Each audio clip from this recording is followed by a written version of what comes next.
The key trembled between my fingers, though my hand appeared still. The garage door had been shut for weeks, its heavy metal frame staring back at me like a sealed crypt.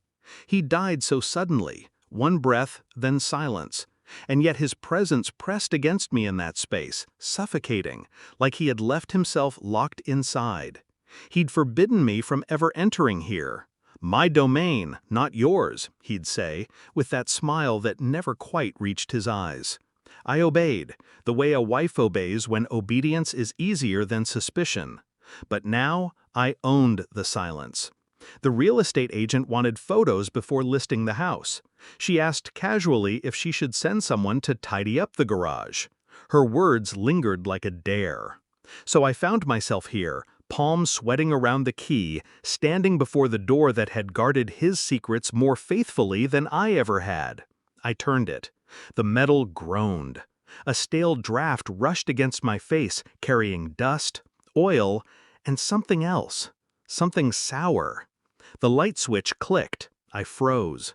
My breath locked in my chest. The walls were lined with photographs. Dozens, maybe hundreds, carefully arranged, meticulously dated. Not of cars, not of tools, of her. At first I didn't recognize the face. The shock blurred her into a stranger. But as I stepped closer, my stomach turned. It was her, the woman from the office, his co-worker, the one who had lingered too long in conversations, who had smiled too warmly, who had vanished from his stories whenever I asked where he'd been. Each photograph was obsessive, some blurred, stolen at a distance, others shockingly intimate. Her laughing at a cafe table, her hand brushing hair from her face, her reflection in a shop window.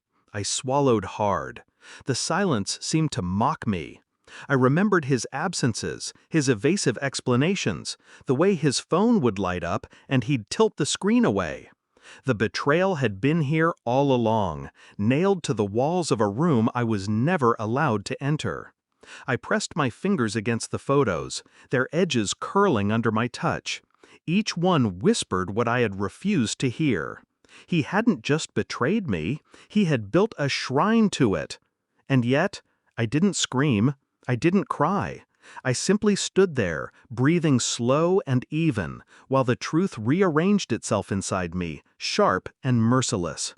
I began piecing the story together with surgical precision. Bank records, phone bills, receipts hidden in drawers he thought I never opened. I collected them quietly, methodically, without alerting anyone. On the outside, I moved like a grieving widow, quiet, respectful, composed. People spoke in hushed voices around me, believing I was too fragile to bear the weight of conversation. But inside, I was cold steel. I ordered a DNA test for her child. The child she'd had 2 years ago, around the same time his business trips had multiplied. I didn't ask her directly. I didn't let my rage slip. Instead, I approached her with polite condolence, touching her arm lightly, as though I wanted to comfort her.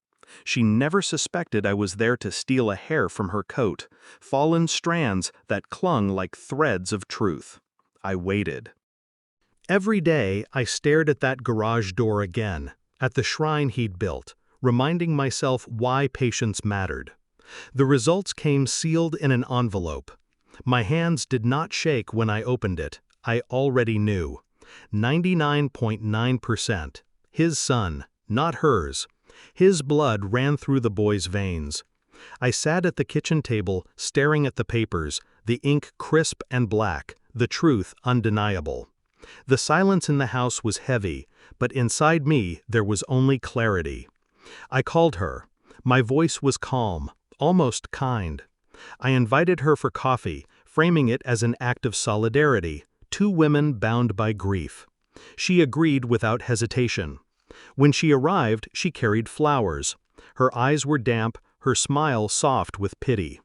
I slid the papers across the table. Her face drained of color. Her lips parted. A sound escaped her throat, small, strangled. I watched her crumble, quietly, without blinking. "Why?" she whispered. I tilted my head. "You'd have to ask him." The words tasted like steel. She reached for the papers, hands trembling. I didn't stop her. Her tears spilled freely, streaking her face, the weight of reality crashing down with each breath. She looked at me, desperate for comfort, for anger, for something human. I gave her nothing. I simply rose from my chair, smoothed the fabric of my dress, and walked to the garage door. She followed, hesitant, broken. I opened it wide, letting her see what I had seen. Her gasp sliced through the air. She staggered back, pressing her hand against her mouth as her eyes darted across the walls, across the obsessive collection of her image, every stolen moment, every private second he had captured. Her body shook. She looked at me as though begging me to undo it, to close the door, to hide her from the truth. But I only said, "This is who he was."